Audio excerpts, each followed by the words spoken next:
La sonnerie stridente du réveil déchira le silence de 6h30, mais Camille Moreau était déjà éveillée depuis près d'une heure, le cœur battant d'un mélange d'anxiété et d'anticipation.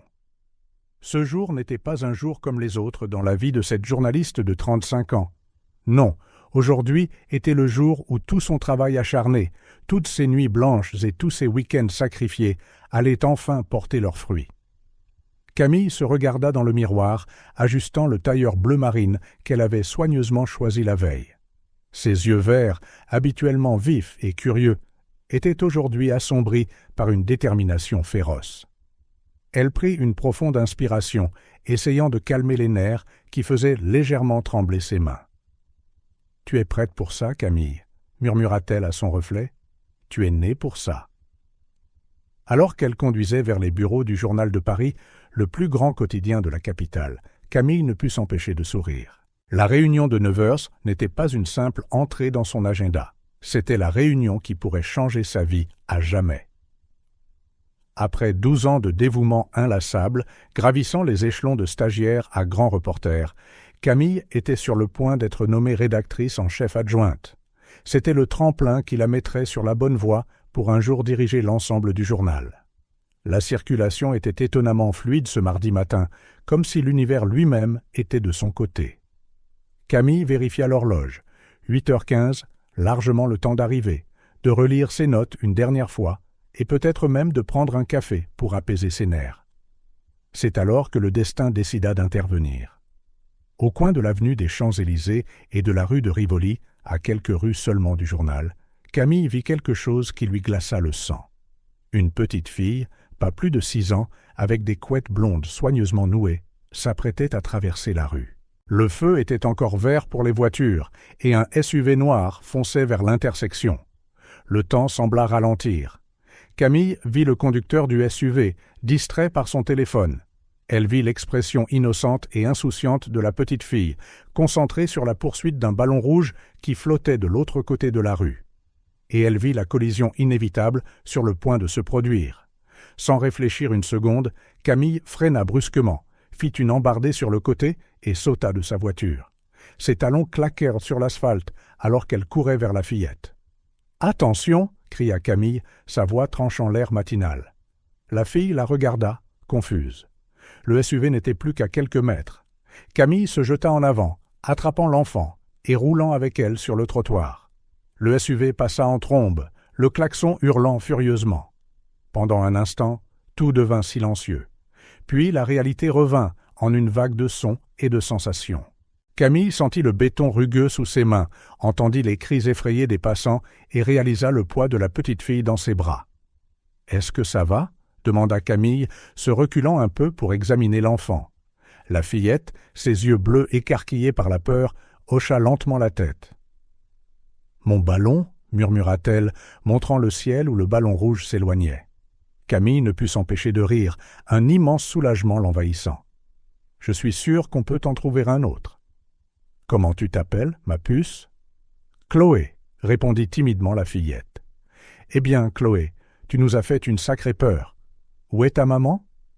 Alors que Camille regardait autour d'elle, cherchant un adulte paniqué, son regard tomba sur sa montre. 8h55. Le choc la frappa comme un coup de poing à l'estomac. Sa réunion, sa promotion. Pendant un instant, Camille se sentit déchirée entre deux mondes. D'un côté, tout ce pourquoi elle avait travaillé pendant les 12 dernières années. De l'autre, une enfant effrayée qui avait besoin d'aide. Finalement, la décision ne fut pas difficile à prendre. « Allons trouver ta maman, Chloé », dit Camille en se levant et en tendant la main à la petite fille. « Et après, que dirais-tu d'aller t'acheter un nouveau ballon ?» Alors qu'elle marchait main dans la main le long du trottoir, Camille savait qu'elle avait manqué sa chance à cette réunion. Des années de travail acharné, de nuits blanches, tout sacrifié en un instant. Mais en regardant Chloé, son petit visage encore pâle de frayeur, Camille ne parvenait pas à éprouver le moindre regret. Ce qu'elle ne savait pas, en s'éloignant de la scène du quasi-accident, c'est que ce moment de sacrifice n'était pas la fin de son voyage. C'était seulement le début. Un début qui l'amènerait vers des horizons qu'elle n'avait jamais imaginés, face à des défis qui mettraient à l'épreuve non seulement ses compétences de journaliste, mais aussi son intégrité en tant qu'être humain. Le jour qui devait marquer l'apogée de sa carrière venait de se transformer en le jour qui allait changer sa vie pour toujours. Et tandis que le journal de Paris commençait sa réunion sans elle, Camille Moreau était sur le point de se lancer dans la plus grande histoire de sa vie, une histoire dont elle ne serait pas seulement la narratrice, mais aussi la protagoniste. Le service des urgences de l'hôpital de la Pitié-Salpêtrière pulsait de l'énergie frénétique typique d'un mardi matin.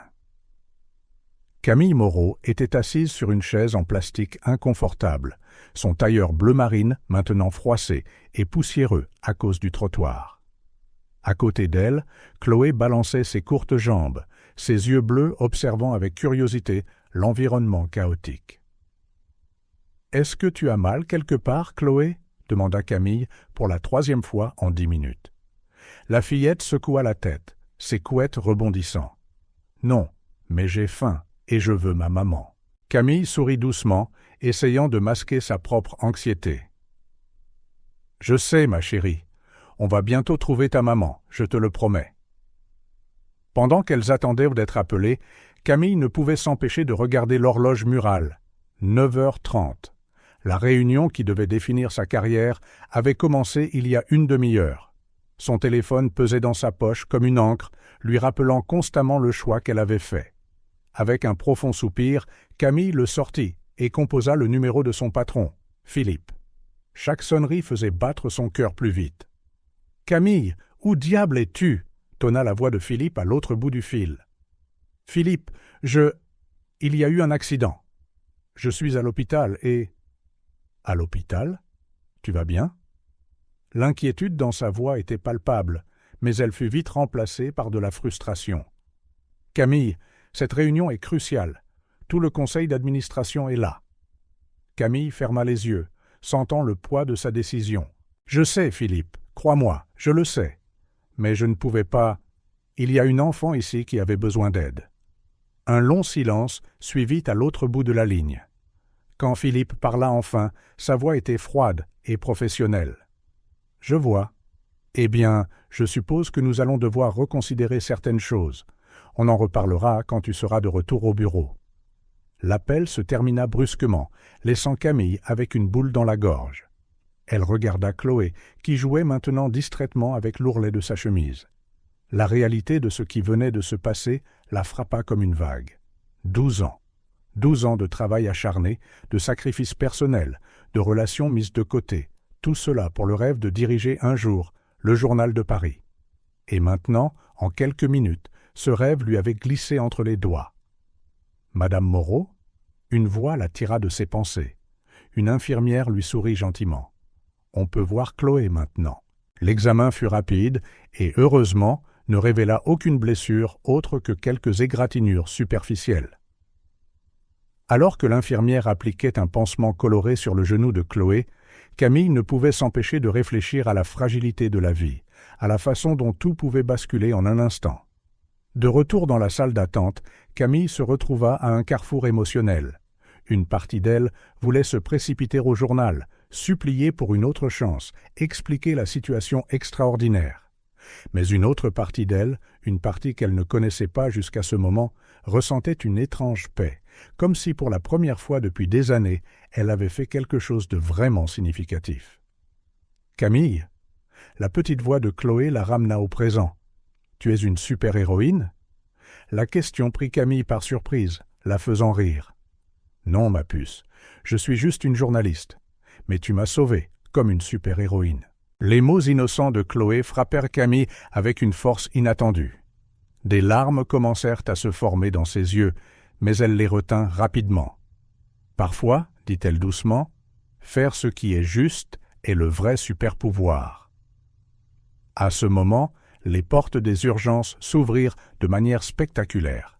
Une femme d'environ 40 ans, cheveux blonds en désordre et yeux rouges de larmes, fit irruption. « Chloé !» cria-t-elle, son regard balayant frénétiquement la pièce. « Maman !» Chloé sauta de sa chaise et courut dans les bras ouverts de sa mère. Camille observa les retrouvailles émouvantes, ressentant un mélange de soulagement et une pointe de quelque chose d'autre. De la nostalgie peut-être, pour une connexion aussi profonde. La mère de Chloé, tenant toujours sa fille serrée contre elle, regarda Camille avec des yeux pleins de gratitude. « Vous avez sauvé ma fille. » Camille se leva, tendant la main. Camille Moreau. Ce n'était rien, vraiment. N'importe qui aurait fait la même chose. La femme serra la main de Camille dans les siennes, la pressant fermement.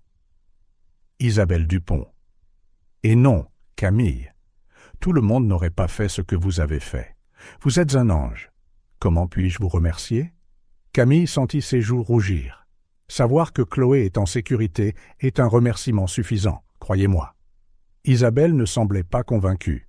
Ses yeux parcoururent Camille, notant le tailleur froissé et l'expression fatiguée. « Vous avez l'air d'être en route pour quelque chose d'important. Oh mon Dieu, nous avons gâché votre journée, n'est-ce pas ?» Pendant un instant, Camille envisagea de minimiser la situation, de dire que ce n'était rien, qu'elle pourrait facilement reprogrammer ses engagements. Mais quelque chose en elle, peut-être la même chose qui l'avait fait bondir de sa voiture pour sauver Chloé, la poussa à être honnête. « En fait, commença Camille, sa voix tremblant légèrement, j'étais en route pour une réunion très importante, une qui m'aurait probablement valu une promotion majeure. » Le visage d'Isabelle pâlit.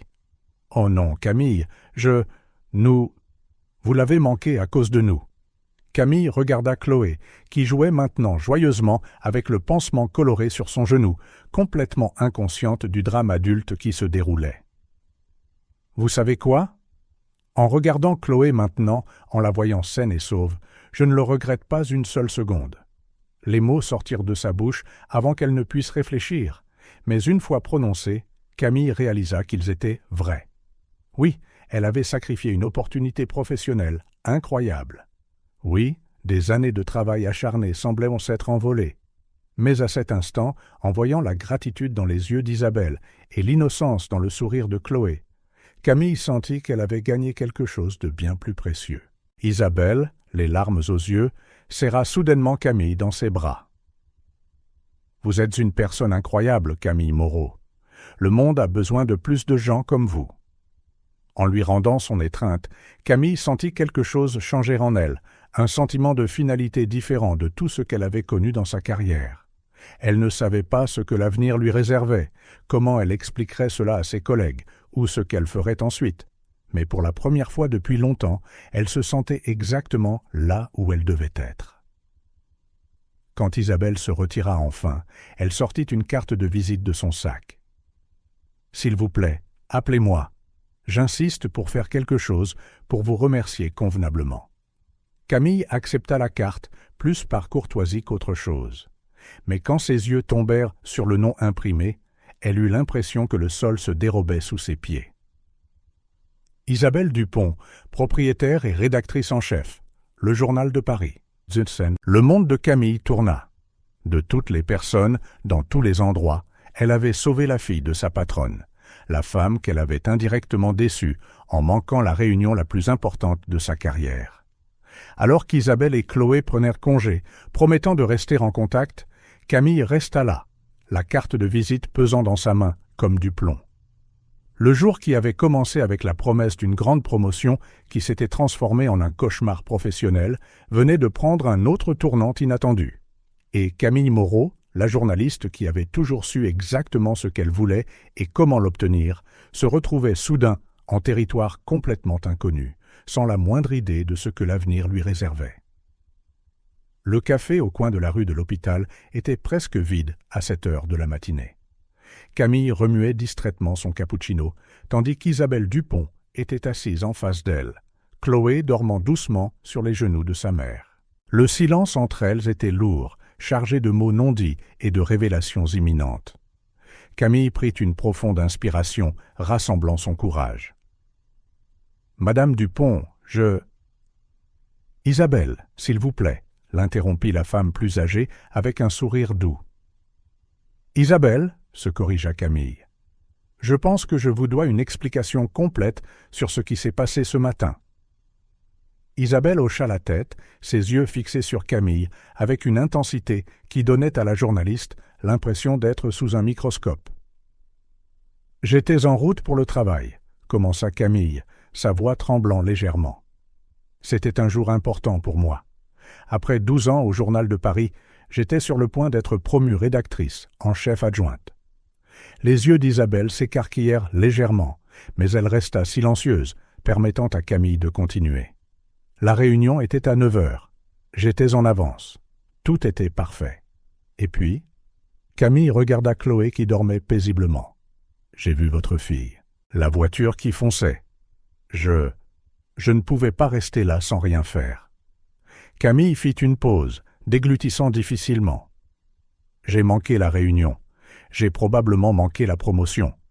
Mais en regardant Chloé maintenant, je sais que je le referai sans hésiter. » Isabelle resta silencieuse un long moment, ses doigts caressant doucement les cheveux de Chloé. Quand elle parla enfin, sa voix était chargée d'émotion. « Camille, vous avez renoncé à quelque chose pour lequel vous avez travaillé plus d'une décennie pour sauver la vie de ma fille. Il n'y a pas assez de mots pour exprimer ma gratitude. » Camille sourit tristement. « C'est ce que toute personne décente ferait. »« Non, » dit fermement Isabelle. « Tout le monde n'aurait pas fait ça. Vous êtes spécial, Camille Moreau. » Il y eut une pause avant qu'Isabelle ne continue, sa voix prenant un ton plus formel. « Maintenant, à propos du Journal de Paris. » Camille sentit son cœur s'emballer. C'était le moment qu'elle redoutait depuis qu'elle avait vu la carte d'Isabelle. « Je suppose que vous n'aviez aucune idée de qui j'étais quand vous avez sauvé Chloé, » dit Isabelle, un léger sourire jouant sur ses lèvres. Camille secoua la tête. « Je n'en avais aucune idée. Ce n'est qu'en voyant votre carte. » Isabelle hocha la tête. « Eh bien, je pense qu'il est temps de mettre toutes nos cartes sur la table. Camille, je ne suis pas seulement la propriétaire du Journal de Paris. Je suis la rédactrice en chef. » Le monde de Camille sembla de nouveau tourner. La rédactrice en chef? Comment ne l'avait-elle jamais vue auparavant? Comment ne connaissait-elle pas la femme au sommet du journal, où elle travaillait depuis plus d'une décennie? Voyant la confusion de Camille, Isabelle expliqua « Je reste très discrète. Je préfère laisser le journal parler de lui-même, sans le poids d'un visage public. Mais aujourd'hui, eh bien, les circonstances d'aujourd'hui m'ont forcé à sortir de l'ombre. » Camille peinait à trouver ses mots. « Je ne sais pas quoi dire. »« Ne dites rien pour l'instant, » répondit Isabelle. « D'abord, je veux que vous sachiez que je suis au courant de la réunion de ce matin. Philippe m'a parlé de votre absence. » Le cœur de Camille se serra. C'était ça, la fin de sa carrière au Journal de Paris. Mais Isabelle continua. « Ce que Philippe ne savait pas, ce que personne ne savait, c'est que j'avais prévu d'assister à cette réunion, pour observer, pour évaluer, pour voir qui méritait vraiment la promotion. » Camille cligna des yeux, confuse. « Mais je n'étais pas là ?»« Non, » acquiesça Isabelle. « Vous n'étiez pas là. Vous faisiez quelque chose d'infiniment plus important. » Un moment de silence suivit, ces mots flottant entre elles. Camille sentit une vague d'émotion, soulagement, confusion, espoir, la submerger. Isabelle se pencha en avant, sa voix basse et intense. « Camille, au cours de toutes mes années dans le journalisme, j'ai appris que le caractère d'une personne ne se mesure pas aux récompenses qu'elle reçoit ou aux titres qu'elle écrit. Il se mesure aux choix qu'elle fait quand personne ne regarde, ou quand elle pense que personne ne regarde. » Camille sentit les larmes menacer de couler, mais elle les retint. « Vous avez fait un choix aujourd'hui, » continua Isabelle. « Un choix qui montre exactement quel genre de personne et de journaliste vous êtes. Et c'est précisément le genre de personne que je veux à la tête du Journal de Paris à l'avenir. » Camille pouvait à peine croire ce qu'elle entendait. « Vous voulez dire ?» Isabelle sourit. « Je veux que vous veniez à mon bureau demain à 9 heures. Nous avons beaucoup de choses à discuter concernant votre avenir au journal. » À ce moment, Chloé s'agita, ses yeux bleus clignant, ensommeillés. Elle regarda Camille et sourit. « Salut, super-héroïne » murmura-t-elle. Camille ne put s'empêcher de rire, la tension du moment se dissipant. Isabelle serra sa fille dans ses bras, ses yeux rencontrant ceux de Camille par-dessus la tête de Chloé. Il y avait une compréhension mutuelle là, une connexion qui allait au-delà de l'employeur et de l'employé. « Vous savez, » dit doucement Isabelle, « Chloé a toujours voulu une grande sœur, quelqu'un à admirer, à suivre les pas. Camille sentit une chaleur se répandre dans sa poitrine. « Eh bien, j'ai toujours voulu une petite sœur à protéger et à inspirer. » Les trois partagèrent un sourire, et à cet instant, Camille sut que sa vie avait changé pour toujours. Pas seulement sa carrière, mais son monde entier s'était élargi de manière qu'elle n'aurait jamais pu imaginer en se réveillant ce matin-là. Alors qu'elle se disait au revoir sur le parking de l'hôpital, Isabelle retint la main de Camille un instant de plus. « Demain, 9h100. Ne soyez pas en retard. » Camille hocha la tête, un faible sourire jouant sur ses lèvres. Pas même si le monde s'effondrait. En regardant Isabelle et Chloé s'éloigner, Camille ressentit un enchevêtrement d'émotions qu'elle pouvait à peine comprendre. La peur de l'inconnu, oui, mais aussi une excitation exaltante, le sentiment d'être au bord de quelque chose d'extraordinaire. En rentrant chez elle, Camille réfléchit aux événements surréalistes de la journée. D'avoir failli tout perdre a potentiellement gagné plus qu'elle n'avait jamais rêvé. Et tout cela à cause d'un moment de courage, d'un acte de bonté. Elle ne savait pas exactement ce que demain apporterait, mais pour la première fois depuis longtemps, Camille Moreau était impatiente de le découvrir. L'avenir, autrefois si soigneusement planifié et prévisible, s'étendait maintenant devant elle comme une page blanche, prête à être remplie d'histoires encore inédites. Et alors que le soleil se couchait sur Paris, peignant le ciel de nuances de rose et d'or, Camille sentit une certitude grandissante en elle. Quels que soient les défis que le journal de Paris et Isabelle Dupont lui réservaient, elle était prête. Prête à écrire le prochain chapitre de sa vie, une histoire qui promettait d'être plus passionnante et enrichissante que toutes celles qu'elle avait jamais rapportées dans ses pages. L'immeuble du journal de Paris se dressait, imposant, contre le ciel du matin, ses vitres reflétant le soleil, levant comme un phare de possibilités. Vêtue de son plus beau tailleur, Camille Moreau prit une profonde inspiration avant de franchir les portes tournantes. Le hall familier, autrefois un lieu de confort et de routine, semblait maintenant chargé d'attente et d'incertitude. Alors que l'ascenseur montait vers le dernier étage, Camille réfléchit aux dernières 24 heures. L'adrénaline du sauvetage de Chloé, la dévastation d'avoir manqué la réunion, puis le retournement de situation surprenant avec Isabelle Dupont. Tout cela ressemblait à un rêve fiévreux, trop fou même pour les pages du journal. Les portes de l'ascenseur s'ouvrirent sur un couloir que Camille n'avait jamais visité auparavant. Des plaques dorées ornaient les portes, indiquant les bureaux de la haute direction. Au bout du couloir, une plaque plus grande se détachait. Isabelle Dupont, rédactrice en chef. Camille redressa son tailleur, prit une profonde inspiration et frappa à la porte. « Entrez !» dit la voix familière d'Isabelle de l'intérieur. Le bureau était spacieux, mais étonnamment chaleureux. De grandes fenêtres offraient une vue panoramique sur la ville, tandis que des bibliothèques remplissaient un mur entier.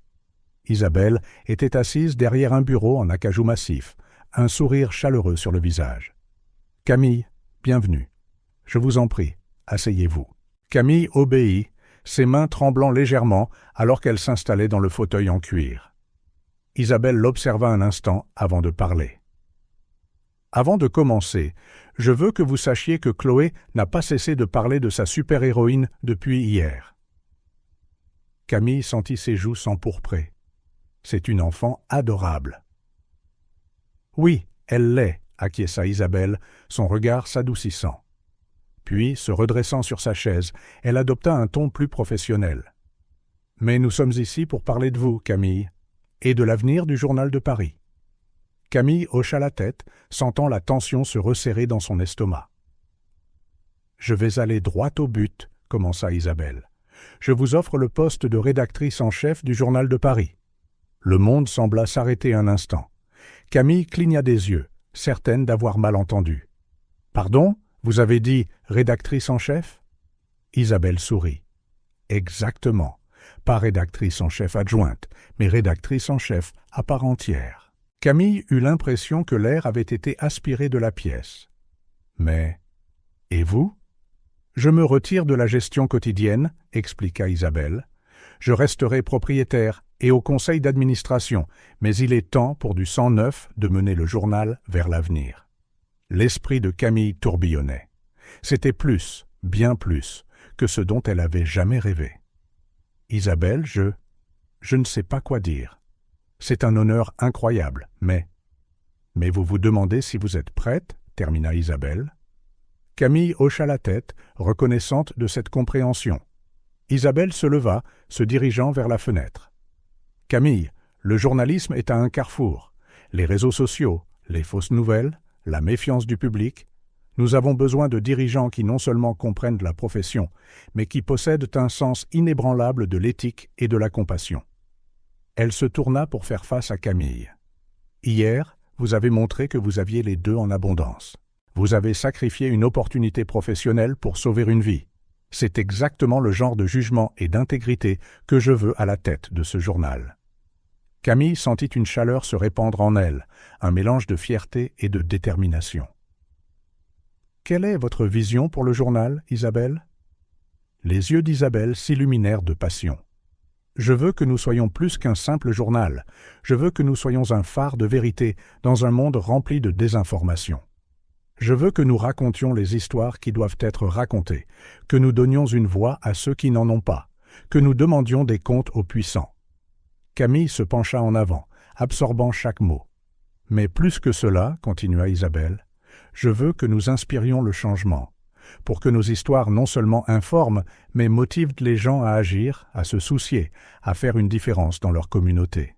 « Comme je l'ai fait avec Chloé, » murmura Camille, comprenant. « Exactement, » sourit Isabelle. « Chaque histoire que nous publions peut être le moment Chloé de quelqu'un, une chance de faire une différence, de changer une vie. » Camille sentit une vague d'excitation monter en elle.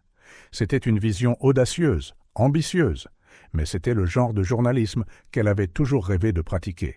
« Et quel serait mon rôle dans tout cela ?» demanda Camille, sa voix stable avec une nouvelle détermination. Isabelle retourna à sa chaise, se penchant sur le bureau.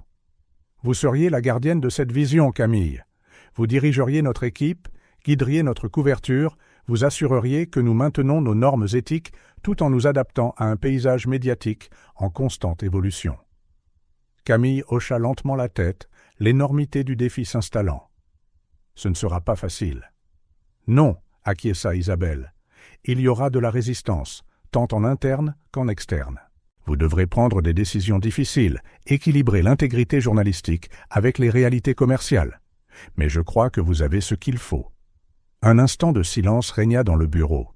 Camille regarda par la fenêtre la ville qui s'étendait en contrebas, la ville dont elle serait responsable de raconter les histoires. Finalement, elle se tourna vers Isabelle, une nouvelle détermination brillant dans ses yeux. « J'accepte. » Le sourire d'Isabelle était radieux. « Bienvenue à bord, Madame la rédactrice en chef Moreau. » Les deux femmes se levèrent, se serrant fermement la main. « Je ne vous décevrai pas, Isabelle, » promit Camille. « Je sais que non, » répondit Isabelle. « Maintenant, que diriez-vous de rencontrer votre nouvelle équipe ?» En quittant le bureau, Camille ressentit un mélange d'émotions. La peur, oui, mais aussi une excitation électrisante. Elle était sur le point de se lancer dans la plus grande histoire de sa vie. L'histoire de la façon dont elle transformerait le Journal de Paris et peut-être le journalisme lui-même. Et alors qu'elle marchait dans les couloirs familiers du journal, maintenant vue à travers de nouveaux yeux, Camille Moreau sut qu'elle était exactement là où elle devait être, prête à affronter n'importe quel défi, à raconter n'importe quelle histoire et à faire la différence, un mot à la fois. Le bourdonnement dans la salle de rédaction du Journal de Paris s'apaisa progressivement alors que Camille Moreau franchissait les portes vitrées, suivie de près par Isabelle Dupont. Des regards curieux et des chuchotements à peine dissimulés les suivirent jusqu'au bureau central où se tenaient habituellement les réunions éditoriales du matin. Isabelle s'éclaircit la gorge, appelant l'attention de tous. « Écoutez-moi tous, j'ai une annonce importante à faire. » Le silence qui suivit était presque palpable. Camille sentit le poids de dizaines de regards sur elle, un mélange de curiosité, d'appréhension et, dans certains cas, d'hostilité évidente. Comme beaucoup d'entre vous le savent, je me retire de la gestion quotidienne du journal, continua Isabelle.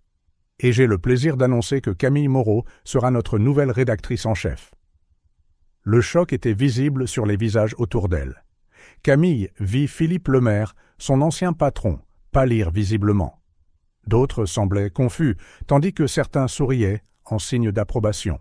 « Je sais que c'est un changement inattendu », commença Camille, sa voix stable malgré ses nerfs internes. « Mais je m'engage à porter le journal vers de nouveaux sommets, en maintenant l'intégrité et la qualité qui nous ont toujours définis. » Les heures suivantes furent un tourbillon de présentations, de réunions rapides et de regards furtifs. Camille pouvait sentir la tension dans l'air, en particulier de la part de certains des rédacteurs plus âgés qui s'attendaient clairement à être considérés pour le poste. À la fin de la journée, épuisée mais déterminée, Camille s'enferma dans son nouveau bureau pour planifier les prochaines étapes. Elle savait qu'elle devait agir rapidement pour établir son autorité et sa vision. Le lendemain matin, Camille convoqua une réunion générale.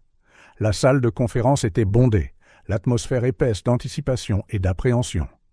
« Bonjour à tous », commença Camille, sa voix claire et confiante. « Je sais que ma nomination a été une surprise pour beaucoup d'entre vous, mais je suis ici parce que je crois au pouvoir du journalisme pour changer des vies et des communautés. » Elle fit une pause, regardant autour de la salle. « À partir d'aujourd'hui, nous allons apporter quelques changements à notre structure éditoriale. » Un murmure parcourut la pièce. Camille continua, imperturbable. « Nous allons créer des équipes multidisciplinaires, combinant des journalistes d'investigation avec des experts en données et des producteurs de contenu numérique. Notre objectif est de produire des histoires plus profondes, plus percutantes, qui sont aussi plus accessibles au public d'aujourd'hui. » Philippe Lemaire, assis au fond de la salle, croisa les bras avec un scepticisme évident. « Et comment exactement cela va-t-il fonctionner, Camille ? On dirait une recette pour le chaos. » Camille sourit, ayant anticipé cette question. « Bonne question, Philippe. Chaque équipe aura un chef de projet responsable de la coordination des efforts et de la garantie du maintien de nos normes journalistiques. De plus, nous mettrons en place un système d'évaluation par les pairs pour garantir la qualité et l'exactitude de nos reportages. » Elle remarqua quelques hochements de tête approbateurs parmi les plus jeunes journalistes. Encouragée, Camille continua à détailler ses idées pour moderniser le flux de travail, incorporer plus d'analyse de données et étendre la présence numérique du journal. À la fin de la présentation, l'atmosphère dans la salle avait changé. Il y avait encore du scepticisme, mais aussi une étincelle d'excitation, surtout parmi les plus jeunes membres de l'équipe.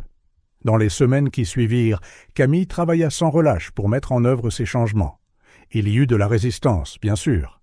Philippe et quelques autres rédacteurs en chef chevronnés remettaient constamment en question ses décisions, parfois ouvertement, parfois par des commentaires chuchotés et des emails passifs-agressifs. Mais Camille resta ferme. Elle savait que le changement était nécessaire si le journal voulait survivre et prospérer dans le paysage médiatique en constante évolution. Un mois après sa nomination, Camille dirigea sa première grande réunion éditoriale en tant que rédactrice en chef. La salle était pleine, l'anticipation palpable. « Très bien, tout le monde », commença Camille, sa confiance grandissant de jour en jour. « Qu'avons-nous pour aujourd'hui ?» Les idées commencèrent à fuser. Camille écouta attentivement, posant des questions incisives, défiant les reporters de creuser plus profondément, de considérer les implications plus larges de leurs histoires. Puis, Élodie Roux, une jeune journaliste que Camille avait récemment promue, leva timidement la main. « Oui, Élodie ?» encouragea Camille. « J'ai une idée pour un projet plus grand », commença Élodie, gagnant en confiance au fur et à mesure qu'elle parlait. J'ai enquêté sur un schéma de disparité dans l'application de la loi dans les quartiers à faible revenu. Je pense qu'il y a une histoire beaucoup plus grande ici, quelque chose qui pourrait vraiment faire la différence. Camille se pencha en avant, intriguée. Continuez. Élodie exposa sa proposition, une série d'enquêtes complètes sur les inégalités systémiques dans la justice pénale, combinant analyse de données, reportages sur le terrain et témoignages personnels puissants. Quand Élodie eut terminé, il y eut un moment de silence. Camille pouvait voir l'étincelle dans les yeux de certains reporters, contrastant avec le scepticisme évident des autres. Philippe fut le premier à parler. « C'est un projet ambitieux, sans aucun doute. Peut-être trop ambitieux. les ressources nécessaires, le temps. C'est exactement le genre de journalisme que nous devrions faire, l'interrompit Camille, sa voix ferme. Elle se tourna vers Élodie. Excellent travail, Élodie. Je veux que vous dirigiez ce projet. Les yeux d'Élodie s'écarquillèrent de surprise et d'excitation. Camille continua, s'adressant à toute la salle. C'est le genre de reportage qui peut vraiment faire une différence. Rassemblons une équipe dédiée pour cela. Je veux une analyse de données, des reportages approfondis et une production multimédia.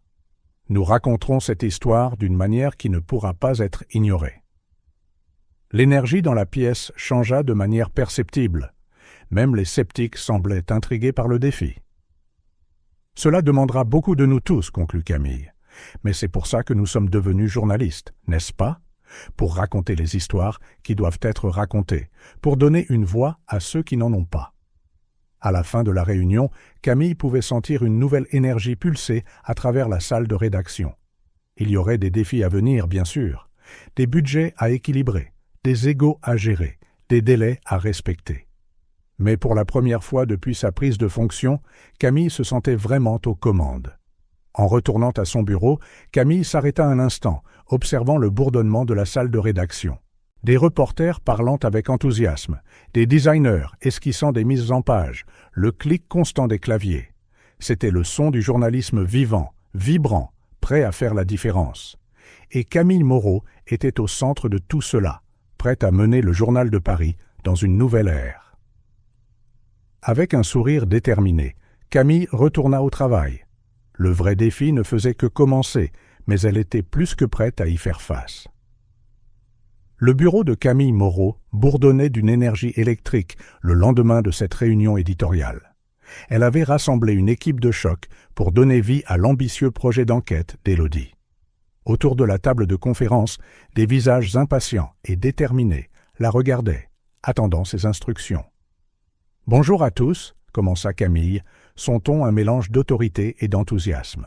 « Nous sommes sur le point de nous embarquer dans un voyage qui pourrait changer des vies, et qui sait, notre ville entière. Ce ne sera pas facile, mais je crois que nous avons la bonne équipe pour y arriver. » Elle fit une pause, regardant chaque membre de l'équipe. Élodie, la jeune journaliste dont la proposition avait tout déclenché, semblait à la fois nerveuse et déterminée.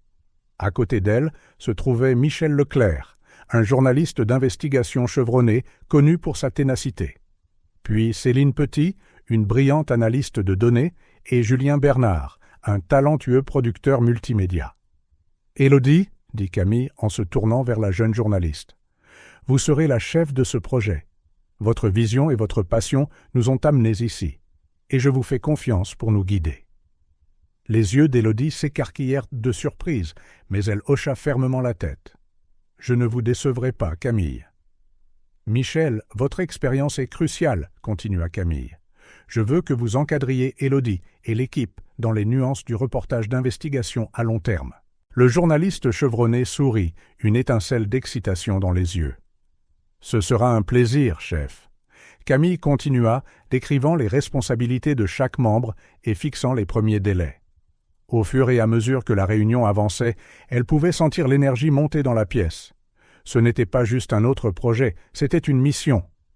Quand la réunion se termina et que l'équipe partit, excitée et pleine de détermination, Camille remarqua qu'Élodie s'attardait à la porte. « Quelque chose ne va pas, Élodie » demanda doucement Camille. Élodie se tourna, un mélange de gratitude et d'incertitude sur son visage. « Je voulais juste vous remercier de me faire confiance. Je sais que je suis nouvelle à ce poste, et... » Camille sourit, se souvenant de ses propres insécurités au début de sa carrière.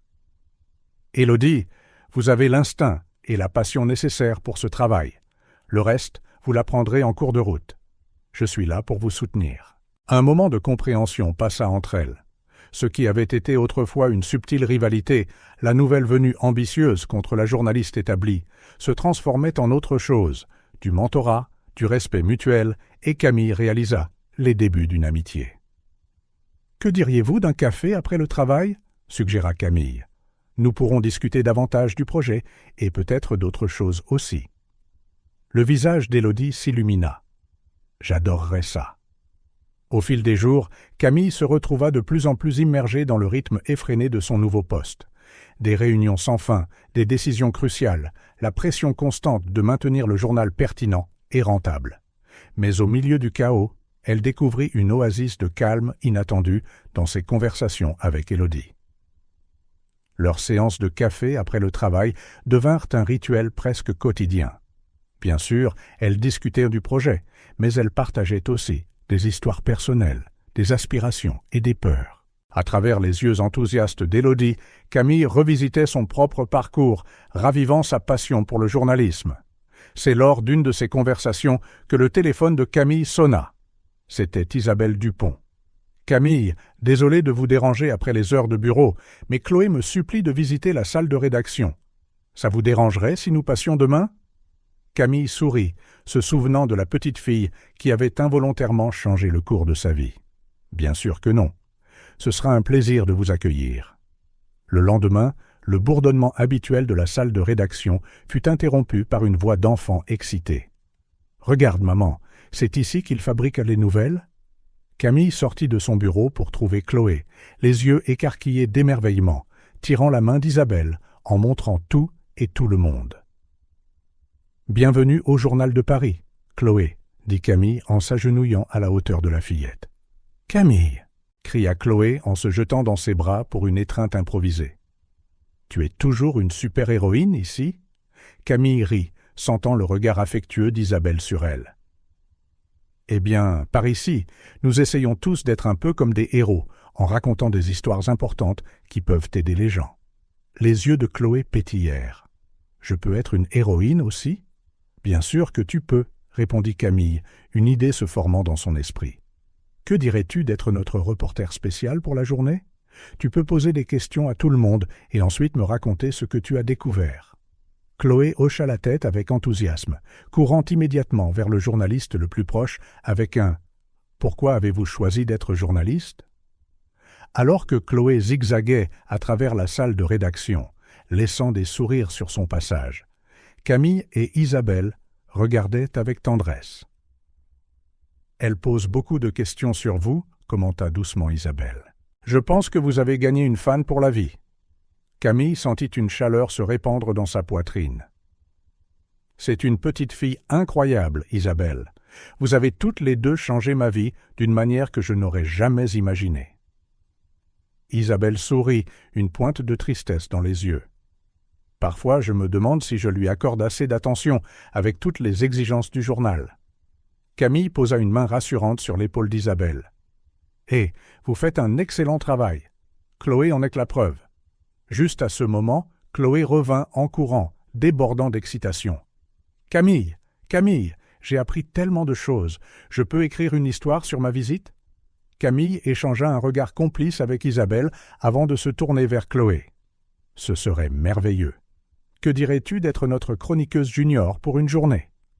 Le cri de joie de Chloé résonna dans toute la salle de rédaction, faisant sourire même les journalistes les plus grognons. Plus tard dans la soirée, après le départ de Chloé et d'Isabelle, et que la salle de rédaction se soit presque vidée, Camille se retrouva à réfléchir à la journée. La visite de Chloé avait apporté une lumière et une énergie qui manquaient depuis longtemps dans le monde souvent cynique du journalisme quotidien. En regardant la pile de travail sur son bureau, rapports financiers, propositions éditoriales, le flot incessant d'emails, Camille sentit une vague d'épuisement. Équilibrer ses nouvelles responsabilités avec un semblant de vie personnelle semblait une tâche herculéenne. Mais alors, ses yeux tombèrent sur un dessin que Chloé avait laissé derrière elle. Un bonhomme allumette avec une cape, tenant ce qui ressemblait à un journal. En dessous, d'une écriture d'enfant maladroite, il y avait les mots « Camille, la super-héroïne des nouvelles ». Camille sourit, ressentant un regain de détermination. Oui, l'équilibre était difficile. Oui, les défis étaient immenses. Mais si ces actions pouvaient inspirer ne serait-ce qu'un seul enfant à croire au pouvoir du journalisme, au pouvoir de la vérité, alors chaque sacrifice en valait la peine. Avec un soupir déterminé, Camille retourna au travail. Le projet d'enquête ne faisait que commencer et il y avait tout un monde là-dehors qui attendait d'être changé, une histoire à la fois. L'horloge de la salle de conférence indiquait 23h45 lorsque Camille Moreau se pencha finalement en arrière, sur sa chaise, se frottant les yeux fatigués. Autour d'elle, les visages tout aussi épuisés mais déterminés de son équipe d'investigation reflétaient le même mélange de fatigue et d'excitation. Élodie, maintenant fermement établie en tant que chef de projet, se tenait devant un tableau blanc couvert de noms, de dates et de connexions griffonnées. « Ça ne peut pas être une coïncidence, » dit-elle, sa voix tremblant d'une excitation contenue. « Toutes ces subventions de contrats, toutes menant au même groupe de sociétés. Et regardez ça. » Elle montra une série de transactions financières surlignées en rouge. Michel Leclerc, le journaliste chevronné, hocha lentement la tête, ses yeux assombris par un mélange d'admiration et d'inquiétude. Nous parlons de corruption à grande échelle ici, impliquant certains des noms les plus puissants de la ville. Camille sentit le poids de la responsabilité s'abattre sur ses épaules. Ce n'était pas juste une autre histoire, c'était le genre d'enquête qui pouvait ébranler les fondations du pouvoir dans la ville. Et avec de grandes révélations venaient de grands risques. « D'accord, tout le monde, » dit Camille, sa voix calme mais ferme. « Avant de passer à l'étape suivante, nous devons être absolument sûrs de chaque détail.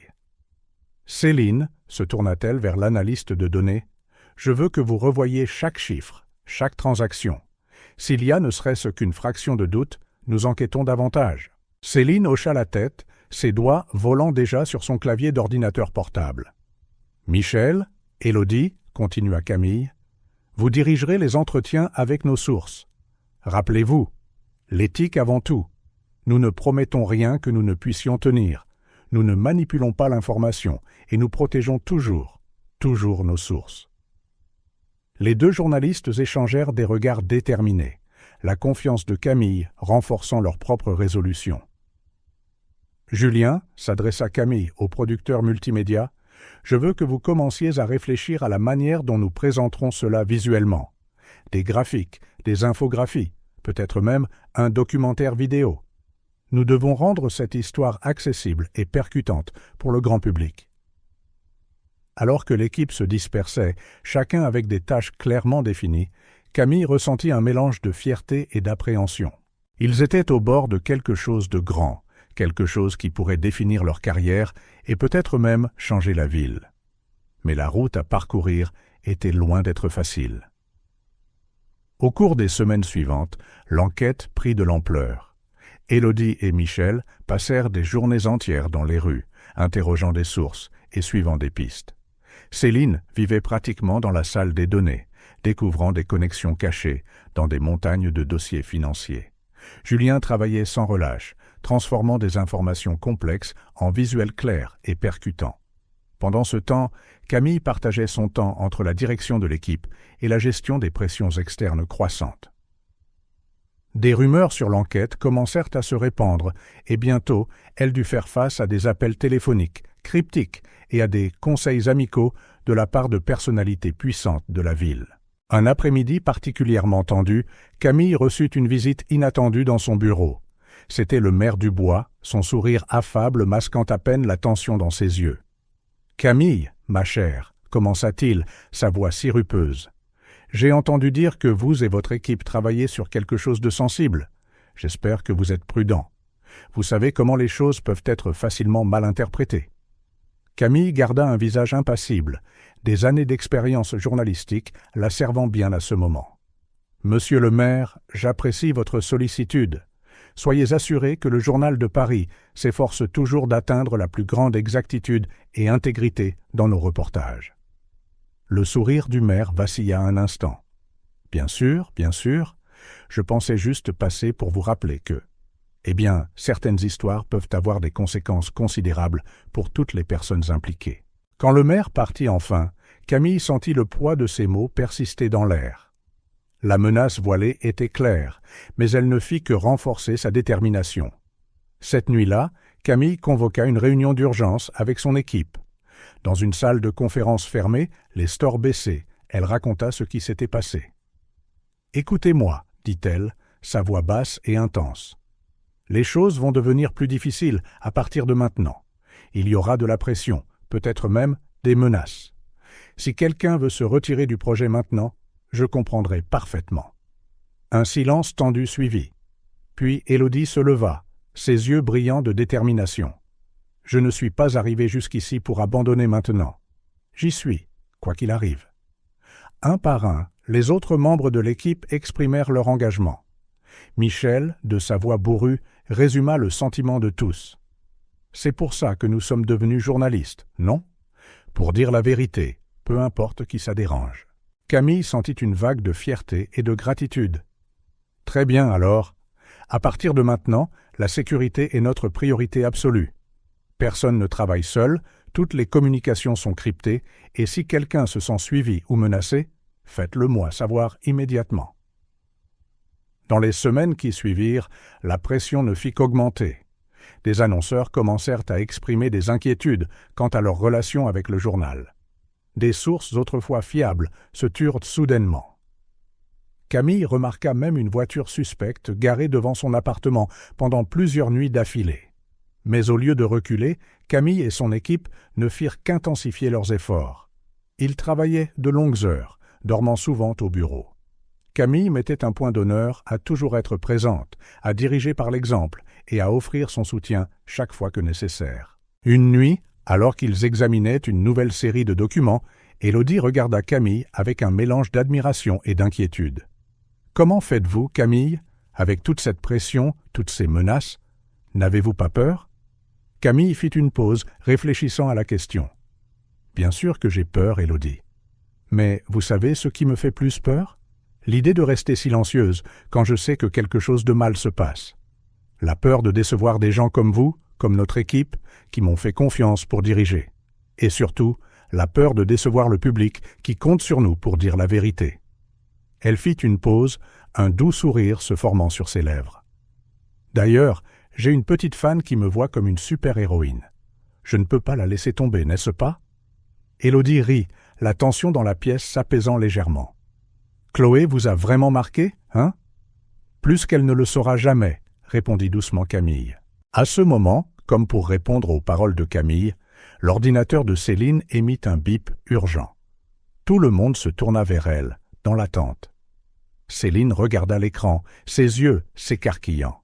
« Les gars, je crois qu'on vient de trouver la pièce manquante. Vous n'allez pas le croire. » Alors que l'équipe se rassemblait autour de l'ordinateur de Céline, Camille sentit une montée d'adrénaline. Ils étaient sur le point de franchir un point de non-retour. Quoi qu'ils trouvent, maintenant, il n'y aurait plus de retour en arrière possible. Avec un dernier regard sur son équipe dévouée, Camille prit sa décision. Quelle que soit la vérité qu'ils étaient sur le point de découvrir, ils la diraient. Peu importe le coût, peu importe les conséquences. Parce qu'au final, c'est ce que signifiait être journaliste. C'est ce que signifiait être un gardien de la vérité. « Voyons ça, » dit Camille, sa voix résolue. « Montre-nous ce que tu as trouvé, Céline. Il est temps de raconter cette histoire. » Le bourdonnement dans la salle de rédaction du Journal de Paris était presque tangible. Les journalistes chuchotaient dans les coins, les rédacteurs échangèrent des regards entendus, et au centre de tout cela se tenait Camille Moreau, sa posture ferme, malgré la tempête d'émotions qui tourbillonnait en elle. La première partie de la série d'enquêtes avait été publiée la veille au matin, et l'impact fut immédiat et sismique. Les révélations de corruption systémique, impliquant certains des noms les plus puissants de la ville, avaient explosé comme une bombe dans le paysage politique et commercial. Camille regardait, avec un mélange de fierté et d'appréhension, les écrans de télévision de la salle de rédaction diffusaient une couverture continue de l'histoire. Les chaînes d'information nationales l'avaient reprise, étendant sa portée bien au-delà de la ville. Camille, la voix d'Élodie coupa le bruit. « Je viens de recevoir un appel d'un producteur de CNN. Ils veulent une interview en direct ce soir. » Camille hocha la tête, sentant le poids de la responsabilité. « Excellent travail, Élodie. Préparez-vous minutieusement. Tenez-vous-en au fait que nous avons vérifié et rappelez-vous, l'intégrité avant tout, termina Élodie avec un sourire confiant. Alors qu'Élodie s'éloignait pour se préparer, Camille sentit son téléphone vibrer. C'était un message d'un numéro inconnu. « Vous n'avez aucune idée du nid de frelons que vous avez remué. Reculez maintenant ou les conséquences seront graves. » Un frisson parcourut l'échine de Camille, mais elle se ressaisit rapidement. Elle savait que des menaces comme celle-ci viendraient. C'était le prix à payer pour défier le statu quo.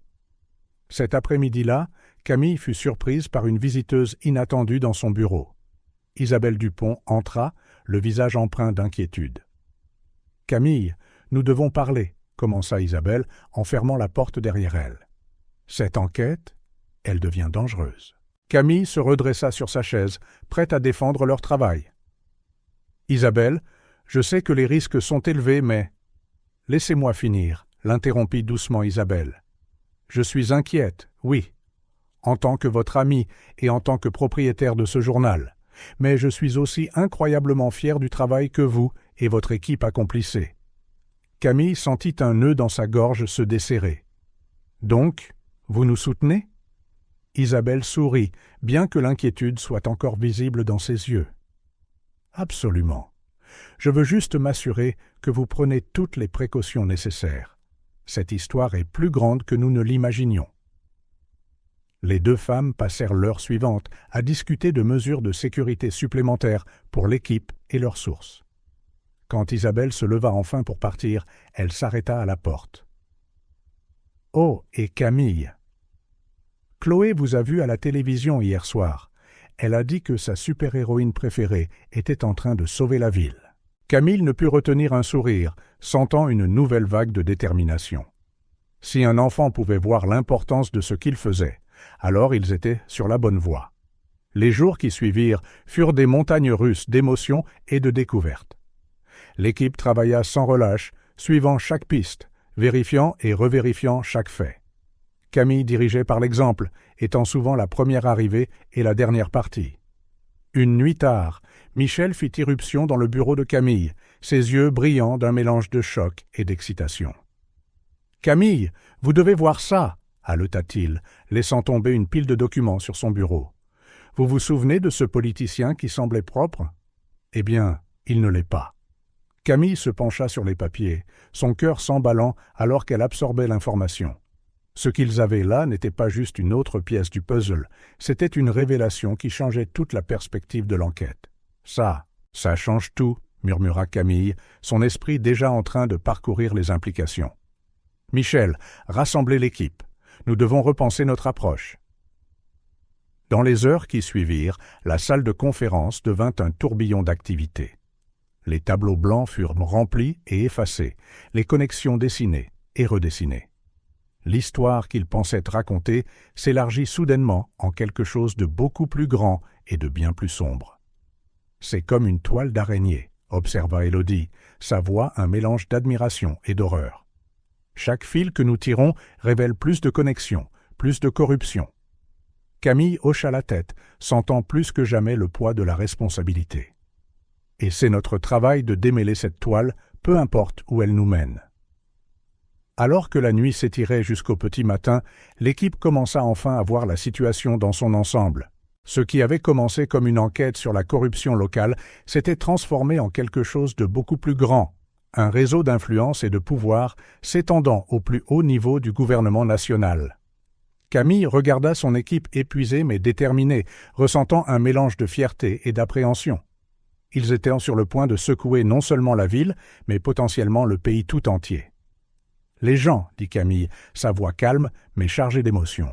« Ce que nous avons ici est explosif. Les ramifications, elles sont énormes. Nous devons être plus prudents que jamais. » Elle fit une pause, rencontrant les yeux de chaque membre de l'équipe. « À partir de maintenant, les choses vont devenir encore plus difficiles. Il y aura plus de pression, plus de menaces.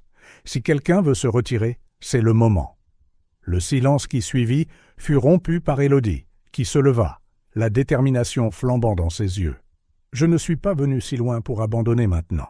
Je suis partante jusqu'au bout. » Un par un, les autres firent écho à son engagement. Michel, de sa voix bourrue, résuma les sentiments de tous. « Camille, nous avons passé nos vies à rêver d'une histoire comme celle-ci. Une chance de vraiment faire la différence. Nous ne reculerons pas maintenant. » Camille sentit une vague d'émotion la traverser. Cette équipe, ces gens incroyables, étaient prêts à tout risquer pour la vérité. C'était un puissant rappel de la raison pour laquelle elle était devenue journaliste en premier lieu. « Très bien alors, dit Camille en redressant les épaules.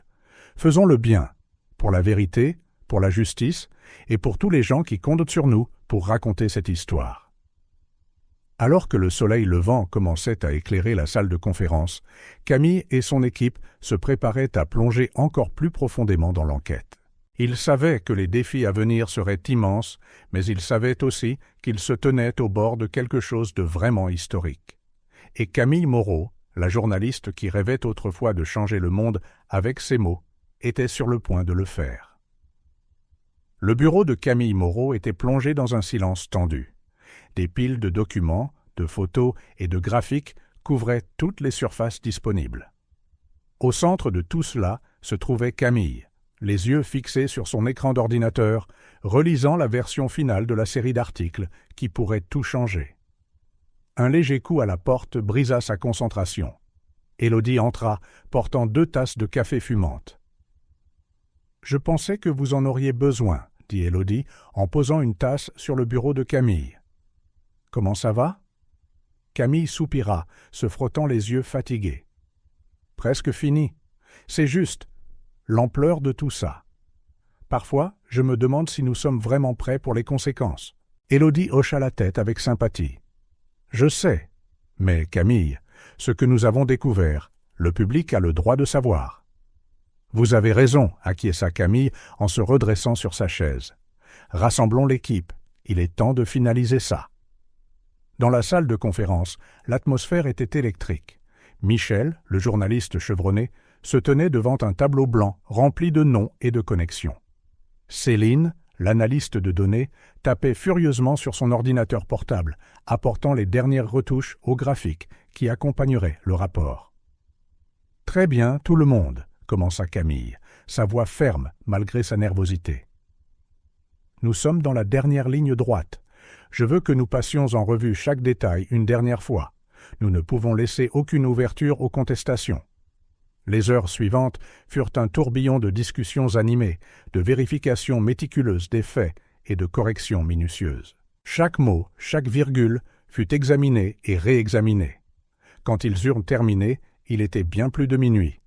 Camille regarda son équipe, épuisée mais inébranlable. « Vous avez fait un travail incroyable, » dit-elle, l'émotion colorant sa voix. « Ce que nous avons ici n'est pas seulement une série d'articles, c'est un appel à l'action, un cri pour la justice. » Michel, habituellement si stoïque, avait les larmes aux yeux. En 30 ans de reportage, je n'ai jamais rien vu de tel. Camille, ça va secouer les fondations du pouvoir dans cette ville, dans ce pays. L'ambiance de célébration fut cependant interrompue lorsque Philippe Lemaire, le directeur de la rédaction, entra dans la pièce, le visage tendu d'inquiétude. « Camille, nous devons parler, » dit-il, la voix tendue. « Le conseil d'administration est nerveux. Ils veulent une réunion d'urgence demain matin avant d'approuver la publication. » Camille sentit son estomac se nouer. Elle savait que ce moment viendrait, mais avait espéré avoir plus de temps. « D'accord, » répondit-elle en gardant sa voix stable. « J'y serai. » Alors que l'équipe se dispersait, chacun portant le poids de ce qu'ils avaient découvert et de ce qui allait arriver, Camille resta dans la salle de conférence. Elle savait que les prochaines 24 heures seraient cruciales. Le lendemain matin, Camille entra dans la salle du conseil, la tête haute, portant non seulement les preuves physiques de mois d'enquête, mais aussi le poids de la responsabilité journalistique. Les membres du conseil étaient déjà là, leur visage un mélange d'appréhension et de scepticisme. Isabelle Dupont, assise en bout de table, offrit à Camille un sourire encourageant. « Camille, » commença l'un des membres du conseil, sa voix chargée d'inquiétude. « Nous comprenons l'importance de cette enquête, mais les implications, les risques pour le journal. » Camille prit une profonde inspiration, se préparant à ce qu'elle savait être la bataille la plus importante de sa carrière. « Mesdames et messieurs, » commença-t-elle, sa voix calme mais résolue. « Je comprends vos préoccupations, croyez-moi, je les partage. Mais ce que nous avons ici va au-delà des risques financiers ou des menaces juridiques. Il s'agit de l'essence même du journalisme. » Elle ouvrit le dossier qu'elle portait, étalant des documents et des photos sur la table. Ce que nous avons découvert n'est pas seulement de la corruption locale. C'est un réseau d'influence et de pouvoir qui atteint les plus hauts niveaux du gouvernement. Des gens en position de confiance, trahissant le public qu'ils ont juré de servir. Si nous ne racontons pas cette histoire, qui le fera? Un murmure parcourut la salle. Camille continua, sa voix gagnant en force. Quand chacun d'entre nous s'est lancé dans ce métier, nous avons fait une promesse au public: chercher la vérité, être la voix des sans-voix. Aujourd'hui, nous avons la chance de remplir cette promesse d'une manière que peu de journalistes connaîtront jamais. Elle fit une pause, regardant dans les yeux de chaque membre du Conseil. Oui, il y aura des conséquences. Oui, nous ferons face à des menaces et peut-être à des poursuites judiciaires. Mais laissez-moi vous demander, quel prix accordons-nous à la vérité? Quelle valeur accordons-nous à l'intégrité journalistique? Le silence qui suivit fut palpable. Isabelle fut la première à le rompre. « Camille a raison, dit-elle, sa voix ferme. Nous n'avons pas bâti ce journal pour nous cacher de la vérité, mais pour la révéler, quel qu'en soit le coût. » Les autres membres du Conseil échangèrent des regards, certains hochant lentement la tête. « Et si nous sommes poursuivis en justice ?» demanda l'un d'eux. « Alors nous nous battrons, » répondit Camille sans hésitation. Chaque fait dans ce rapport a été vérifié et revérifié. Nous avons des sources, des documents, des preuves irréfutables. S'ils nous traînent en justice, nous l'utiliserons comme une plateforme pour exposer encore plus de vérité. La discussion se prolongea pendant des heures. Des arguments furent présentés, des scénarios envisagés. Camille resta sur ses positions, répondant à chaque préoccupation avec des faits et de la conviction. Finalement, Isabelle se leva. « Je pense qu'il est temps de prendre une décision, » dit-elle en regardant autour de la table. « Tous ceux qui sont en faveur de la publication de la série complète, levez la main. » Camille retint son souffle. Une par une, les mains se levèrent. Quand la dernière main se leva, Camille sentit une vague de soulagement et de résolution l'envahir. « C'est décidé alors, » déclara Isabelle. « Nous publions demain. » En quittant la salle du conseil, épuisée mais triomphante, Camille trouva son équipe qui l'attendait anxieusement dans le couloir. « Alors ?» demanda Élodie, sa voix contenant à peine son anxiété. Camille s'autorisa un sourire. « Préparez-vous, tout le monde. Demain, nous changeons le monde. » La salle de rédaction éclata en applaudissements et en acclamations. Camille sentit le poids des derniers mois se lever, remplacé par une détermination d'acier. Alors que l'équipe se préparait pour la plus grande publication de leur vie, Camille savait que le vrai défi ne faisait que commencer. Mais en regardant les visages déterminés autour d'elle, elle savait aussi qu'ils étaient prêts. Le journal de Paris était sur le point d'écrire l'histoire, et Camille Moreau était en première ligne, prête à affronter toutes les tempêtes à venir. Le soleil s'était à peine levé lorsque Camille Moreau arriva à la salle de rédaction du journal de Paris. L'air était chargé d'attente et de tension. Aujourd'hui était le jour. La série de reportages qui avait consumé des mois de leur vie allait être lâchée sur le monde. Camille regarda les premières éditions sortir des rotatives, l'odeur de l'encre fraîche remplissant l'air. Le titre criait en lettres grasses « Corruption rampante, la toile du pouvoir qui contrôle notre ville ». En dessous, des photos de politiciens de premier plan et d'hommes d'affaires influents, tous impliqués dans l'enquête. « C'est parti » murmura Camille pour elle-même, tenant le journal avec des mains légèrement tremblantes. Il n'y a plus de retour en arrière possible. Les heures suivantes furent un tourbillon. Alors que le soleil montait plus haut, la nouvelle du reportage se répandit comme une onde de choc à travers la ville. Les téléphones sonnaient sans cesse dans la salle de rédaction, les réseaux sociaux explosaient de réactions, les chaînes de télévision interrompaient leurs programmes réguliers pour couvrir l'histoire. Vers midi, Camille regarda avec un mélange de fierté et d'appréhension le maire Dubois faire une déclaration d'urgence à la télévision, niant avec véhémence les accusations et promettant de poursuivre le journal en diffamation. « Ils peuvent essayer de nous intimider, » dit Camille à son équipe rassemblée, « mais la vérité est de notre côté. Chaque mot de ce rapport est étayé par des preuves solides. Les menaces judiciaires ne tardèrent pas à se matérialiser. À la fin de la journée, le journal de Paris avait reçu des assignations de plusieurs politiciens et hommes d'affaires mentionnés dans le rapport. Isabelle Dupont convoqua une réunion d'urgence avec l'équipe juridique du journal. Nous étions préparés à cela, dit-elle, sa voix calme mais déterminée. Nous affronterons chaque procès de front. Nous ne reculerons pas. Pendant ce temps, Camille se retrouva au centre d'un maelstrom médiatique. Les demandes d'interview affluaient de partout, journaux locaux, réseaux nationaux, même des médias internationaux.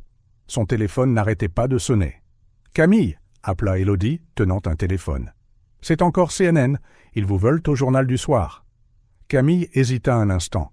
L'exposition soudaine était écrasante, mais elle savait que c'était nécessaire. « Dites-leur que je le ferai, » répondit-elle en redressant les épaules.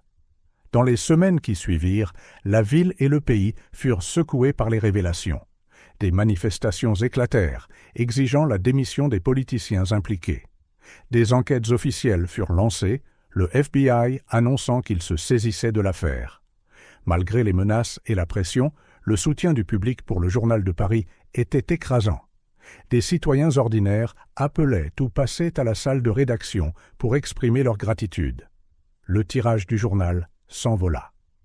Dans les rues, Camille était souvent arrêtée par des inconnus qui voulaient lui serrer la main ou prendre une photo.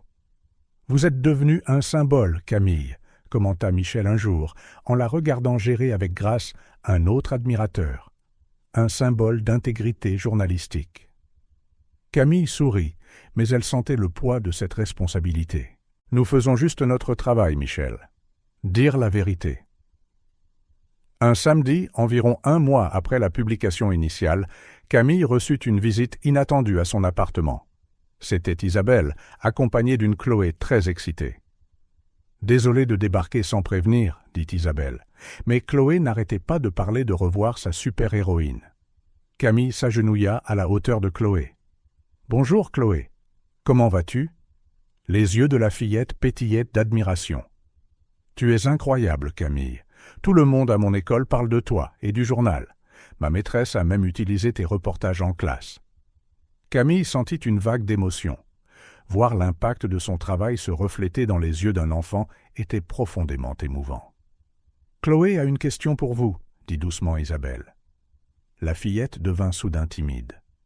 « Je voulais savoir comment je peux être comme toi quand je serai grande. » Camille sentit une boule se former dans sa gorge. « Oh, Chloé !» commença-t-elle prudemment. « Être journaliste, c'est bien plus que d'écrire des histoires. C'est avoir le courage de chercher la vérité, même quand c'est difficile. C'est se soucier profondément des gens et vouloir rendre le monde meilleur. » Chloé écouta attentivement, absorbant chaque mot. « Mais tu sais quoi ?» continua Camille. « Tu n'as pas besoin d'attendre d'être grande pour commencer à faire la différence. Tu peux commencer maintenant, en étant curieuse, en posant des questions et en défendant ce qui est juste. » Les yeux de Chloé s'écarquillèrent. « Vraiment ? Je peux ? » ?»« Absolument, » sourit Camille. « En fait, que dirais-tu d'être mon assistante spéciale pour une journée à la salle de rédaction ? Tu pourras voir de près comment nous faisons notre travail. » Le cri de joie de Chloé résonna dans l'appartement. Plus tard, après le départ d'Isabelle et de Chloé, Camille réfléchit à leur visite. Dans le chaos des dernières semaines, les poursuites, les menaces, la pression constante, il était facile de perdre de vue l'impact réel de son travail. Mais voir l'admiration dans les yeux de Chloé, savoir qu'elle inspirait la prochaine génération, ravivait la passion et le but de Camille. Le lendemain matin, Camille arriva à la salle de rédaction avec une vigueur renouvelée. Les gros titres hurlaient encore sur les retombées de ses reportages. Des politiciens démissionnaient, des entreprises faisaient l'objet d'enquêtes, le tissu social de la ville se reconfigurait. Élodie la rejoignit à la porte, tenant la dernière édition du journal. « Vous avez vu ça ? Ils nous appellent les gardiens de la vérité. » Camille prit le journal, un sourire se formant sur ses lèvres. « Les gardiens de la vérité, hein ? J'aime bien ça. » En se dirigeant vers son bureau, Camille fut accueillie par son équipe. Il y avait une lueur de fierté dans leurs yeux, un sentiment d'accomplissement partagé. « Tout le monde !» appela Camille, les rassemblant autour d'elle. « Ce que nous avons accompli ici est extraordinaire. Mais notre travail est loin d'être terminé. Il y a plus de vérités à découvrir, plus d'histoires à raconter. » Elle fit une pause, rencontrant le regard de chaque personne. Le monde nous regarde maintenant. Montrons-leur le véritable pouvoir du journalisme. Un murmure d'approbation se répandit dans la pièce. Camille sentit une vague de gratitude pour ces personnes incroyables qui avaient tout risqué pour la vérité. En route pour une autre interview, un autre jour à défendre son travail et à faire face aux conséquences, Camille pensa à Chloé, à toutes les Chloé du monde qui méritaient un avenir meilleur et plus juste. Et à cet instant, Camille Moreau sut avec une certitude absolue, peu importe la difficulté, elle continuerait à se battre. Pour la vérité, pour la justice et pour le pouvoir transformateur du journalisme. Le Journal de Paris avait changé la donne, et ce n'était que le début. Le bureau de Camille Moreau, au Journal de Paris, était devenu l'épicentre d'une activité frénétique. Des mois après la publication de la série d'articles qui a secoué les structures du pouvoir de la ville, l'impact se répercutait encore. Des piles de lettres de lecteurs couvraient son bureau, la plupart exprimant leur gratitude et leur soutien. Sur le mur, un tableau affichait des coupures de presse documentant les retombées, des politiciens démissionnant, des entreprises sous enquête, de nouvelles lois sur la transparence proposées. Camille regarda par la fenêtre la rue en contrebas, où une petite foule se rassemblait chaque jour pour obtenir la dernière édition du journal. Le tirage du journal avait grimpé en flèche, dépassant même les prévisions les plus optimistes. Un léger coup à la porte la tira de ses pensées. Isabelle Dupont se tenait là, un sourire fier sur le visage. « Camille, avez-vous vu les derniers chiffres » demanda Isabelle en lui tendant un rapport. « Ce n'est pas seulement le tirage. Notre influence numérique a quadruplé. Le journal est en train de devenir une référence nationale en matière de journalisme d'investigation. » Camille sourit, ressentant un mélange de fierté et d'humilité. « C'est le résultat du travail de tout le monde, Isabelle. Chaque personne dans cette salle de rédaction a contribué. »« Eh bien, c'est votre leadership qui guide le chemin, » répondit Isabelle. « Au fait, le comité Pulitzer a pris contact.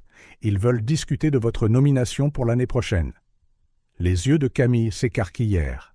Le Pulitzer était le rêve de tout journaliste, le summum de la reconnaissance professionnelle.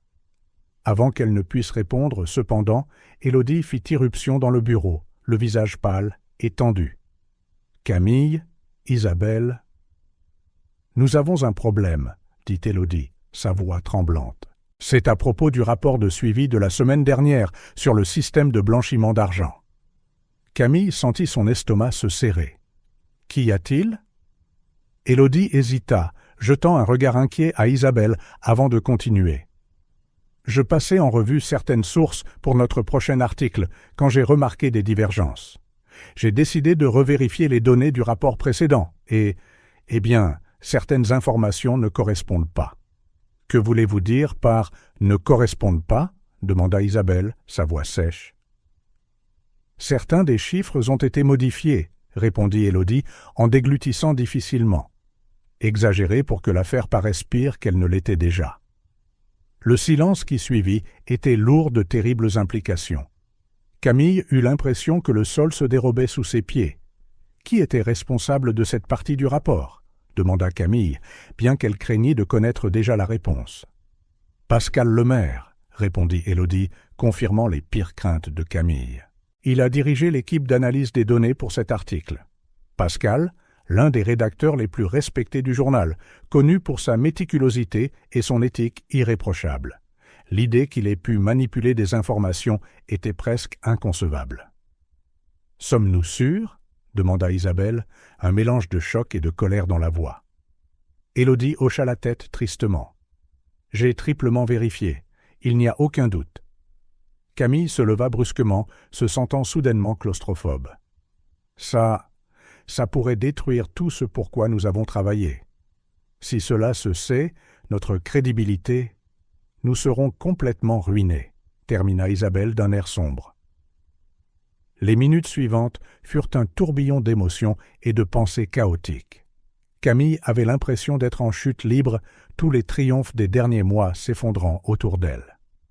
« Nous devons parler à Pascal immédiatement, » dit finalement Camille, sa voix ferme malgré le tumulte intérieur. « Élodie, s'il vous plaît, demandez-lui de venir ici maintenant, et ne mentionnez cela à personne d'autre. » Quand Pascal entra dans le bureau quelques minutes plus tard, l'air était chargé de tension. Camille étudia l'homme qu'elle considérait à la fois comme un mentor et un ami, cherchant sur son visage le moindre signe de culpabilité ou de remords. « Pascal, » commença Camille en gardant sa voix calme. « Nous devons discuter du rapport sur le blanchiment d'argent de la semaine dernière. » La couleur quitta le visage de Pascal. Un instant, Camille vit la panique traverser ses yeux, rapidement remplacée par un masque de confusion. « Bien sûr. Qu'y a-t-il » Camille jeta un coup d'œil à Isabelle avant de continuer. « Nous avons trouvé des divergences dans les données, des chiffres qui ont été modifiés, exagérés. » Pascal resta silencieux un long moment. Puis, à la surprise de tous, ses épaules s'affaissèrent et il se couvrit le visage de ses mains. « Je suis tellement désolé, » murmura-t-il. « Je n'ai jamais eu l'intention, ce devait être juste un petit ajustement. » Le silence qui suivit fut assourdissant. Camille ressentit un mélange de déception, de colère et, étonnamment, de compassion. « Pourquoi, Pascal » demanda-t-elle doucement. Pascal leva les yeux, ses yeux débordant de larmes non versées. L'histoire était bonne, mais j'avais peur qu'elle ne soit pas assez percutante. Après tout ce que nous avons accompli, je voulais m'assurer que nous continuions à faire la différence. J'ai fait une terrible erreur. Camille ferma les yeux, sentant le poids de la situation. Voici le cauchemar que tout journaliste redoutait. Que faire lorsque la quête de la vérité est compromise de l'intérieur ? Pascal, vous comprenez ce que cela signifie, n'est-ce pas ? Demanda Isabelle, sa voix tremblant d'une émotion contenue. Vous avez mis en péril tout ce pour quoi nous nous sommes battus. Pascal hocha la tête misérablement. Je sais, et j'accepterai toutes les conséquences. Camille se leva, se dirigeant vers la fenêtre. Dehors, la vie continuait. Des gens allaient et venaient, faisant confiance au journal pour leur apporter la vérité. Elle se tourna pour faire face à la pièce. « Nous ne pouvons pas cacher cela, » dit-elle résolument. « Si nous le faisons, nous ne vaudrons pas mieux que ceux que nous avons dénoncés. » Isabelle hocha lentement la tête. « Je suis d'accord. Mais comment gérer cela sans détruire tout ce que nous avons construit ?» Camille prit une profonde inspiration. « Nous serons transparents. Nous publierons une correction complète expliquant exactement ce qui s'est passé et quelles mesures nous prendrons pour garantir que cela ne se reproduise plus. » Pascal leva la tête, surpris. « Vous n'allez pas me licencier ? » ?»« Oh, vous serez suspendu, Pascal, » répondit Camille, sa voix ferme mais non sans compassion. « Mais nous vous donnerons aussi la chance d'expliquer vos actions au public. » Transparence totale. « J'approuve, » acquiesça Isabelle. « C'est risqué, mais c'est la bonne chose à faire. Nous montrerons que même lorsque nous commettons des erreurs, nous défendons la vérité avant tout. » Dans les heures qui suivirent, Camille travailla sans relâche avec son équipe pour préparer la correction. Chaque mot fut soigneusement choisi, équilibrant une honnêteté brutale avec un engagement renouvelé envers l'intégrité journalistique. Quand elle eut enfin fini d'écrire, Camille vérifia l'heure. Il était près de minuit. Demain, ils publieraient la correction et feraient face aux conséquences. Ce serait l'un des jours les plus difficiles de sa carrière. Mais en relisant le texte une dernière fois, Camille sentit une vague de détermination.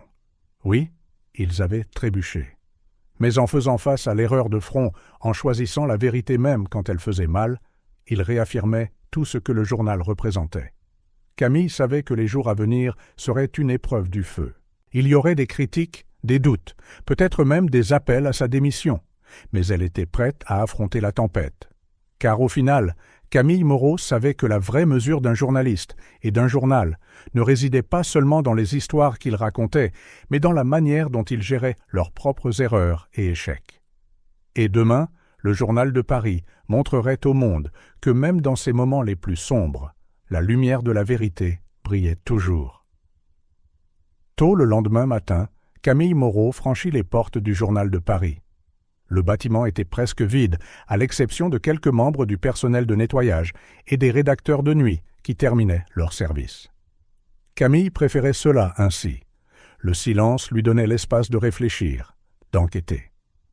Assise dans son bureau, Camille commença à examiner méticuleusement chaque aspect de l'histoire en question. Elle se pencha sur les emails, les notes, les brouillons, essayant de comprendre exactement comment et quand les données avaient été falsifiées. Au fil des heures, un schéma commença à émerger. Vers midi, Élodie frappa doucement à la porte.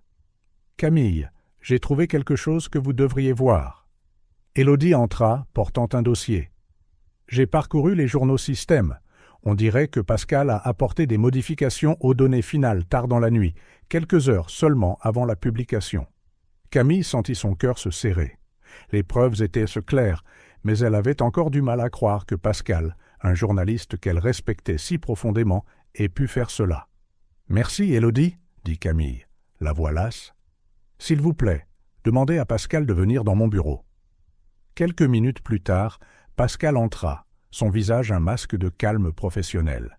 Mais Camille, qui le connaissait depuis des années, pouvait voir la tension dans ses yeux. « Pascal, » commença Camille en gardant sa voix neutre, « nous devons parler de l'article sur le blanchiment d'argent. » « Bien sûr, » répondit Pascal en prenant un siège. « Y a-t-il un problème ?»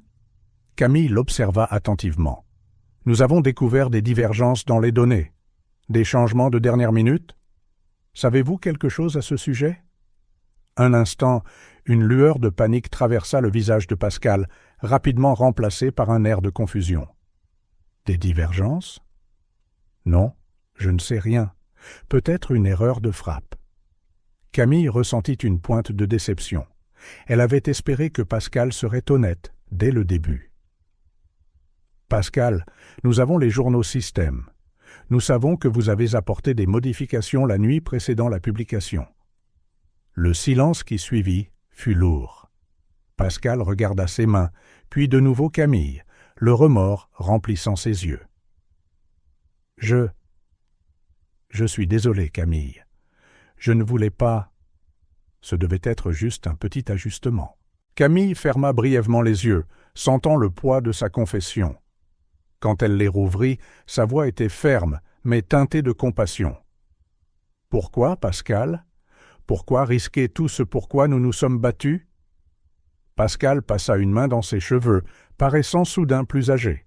« L'histoire était bonne, mais j'avais peur qu'elle ne soit pas assez percutante. Après tout ce que nous avons accompli, je voulais m'assurer que nous continuions à faire la différence.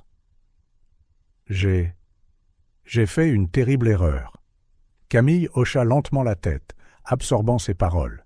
« Pascal, vous comprenez ce que cela signifie, n'est-ce pas? Vous avez mis en péril la crédibilité de tout le journal. »« Je sais, » murmura Pascal, « et j'accepterai toutes les conséquences. » Camille se leva et se dirigea vers la fenêtre. Dehors, la ville continuait sa route, ignorant le drame qui se déroulait à l'intérieur des murs du journal. Se retournant vers Pascal, elle dit « Je vais devoir en discuter avec Isabelle. S'il vous plaît, attendez à la maison. Nous vous contacterons bientôt. » Après le départ de Pascal, Camille convoqua une réunion urgente avec Isabelle. Les deux femmes passèrent des heures à débattre de la manière de procéder. « Nous pourrions régler ça en interne, » suggéra Isabelle à voix basse. Licencier Pascal, corriger les chiffres sans attirer l'attention. Camille secoua la tête. « Non, Isabelle. Si nous faisons ça, nous trahirons tout ce que nous représentons. Nous devons être transparents. » « Mais le risque pour le journal, » commença Isabelle. « C'est exactement pourquoi nous devons le faire, » l'interrompit Camille. « Nous avons montré au monde que même lorsque nous commettons des erreurs, nous choisissons la vérité. C'est le seul moyen de garder notre intégrité. » Après des heures de discussion, elles parvinrent à un consensus. Camille passa la nuit à rédiger un éditorial, choisissant chaque mot avec soin. Le lendemain matin, le Journal de Paris publia son démenti en première page. L'éditorial de Camille était direct et honnête. « Chers lecteurs, c'est avec un profond regret que nous vous informons que nous avons commis une erreur dans notre récent reportage sur le blanchiment d'argent. Certaines données ont été incorrectement modifiées, exagérant l'ampleur du système. Cette manipulation a été effectuée par l'un de nos rédacteurs en chef, agissant seul et sans la connaissance ou l'approbation de la direction. Au Journal de Paris, nous nous sommes toujours enorgueillis de notre intégrité et de notre engagement envers la vérité. Cet incident est une grave violation de ces principes. Nous en sommes profondément honteux et vous présentons, À vous, nos lecteurs, nos plus sincères excuses. En réponse, nous prenons les mesures suivantes. Le rédacteur responsable a été suspendu de ses fonctions. Nous menons un audit complet de tous nos récents reportages. Nous avons mis en place de nouveaux protocoles de vérification pour éviter que cela ne se reproduise. Nous comprenons que cette erreur puisse ébranler votre confiance en nous. Nous ne demandons que l'opportunité de la regagner. Nous continuerons à chercher la vérité, à dénoncer les injustices et à servir notre communauté, maintenant avec une vigilance encore plus grande. Votre confiance est notre bien le plus précieux. Nous ferons tout ce qui est en notre pouvoir pour la mériter chaque jour. Sincèrement, Camille Moreau, rédactrice en chef.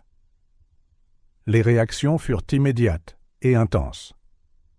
Sur les réseaux sociaux, les avis étaient partagés. Beaucoup louaient l'honnêteté du journal, y voyant un acte courageux de transparence. D'autres exprimaient leur scepticisme, se demandant s'ils pouvaient encore faire confiance au journal. Les journaux concurrents ne perdirent pas de temps à attaquer, certains appelant même à la démission de Camille. Pourtant, à sa surprise, plusieurs journalistes respectés la défendirent publiquement, louant son courage à affronter l'erreur de front. Au milieu de la tempête, Camille reçut un message inattendu. C'était de Chloé, la petite fille dont elle avait sauvé la vie des mois auparavant. « Camille, maman m'a expliqué ce qui s'est passé. Elle a dit que tu as fait ce qu'il fallait, même si c'était difficile.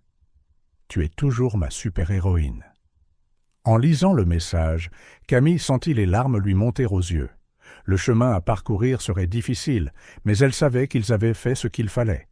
Le journal de Paris sortirait de cette crise plus fort, plus vigilant et plus engagé que jamais envers la vérité. Et Camille Moreau était prête à montrer la voie, un pas à la fois. Le soleil matinal inondait la salle de rédaction du journal de Paris, illuminant des visages déterminés et des écrans d'ordinateur grouillants d'histoires en développement.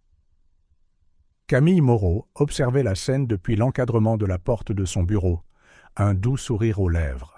6 mois s'étaient écoulés depuis la crise qui avait failli détruire tout ce pourquoi il s'était battu, et la transformation était palpable. De nouvelles affiches étaient accrochées au mur, détaillant les protocoles de vérification rigoureux que Camille avait mis en place.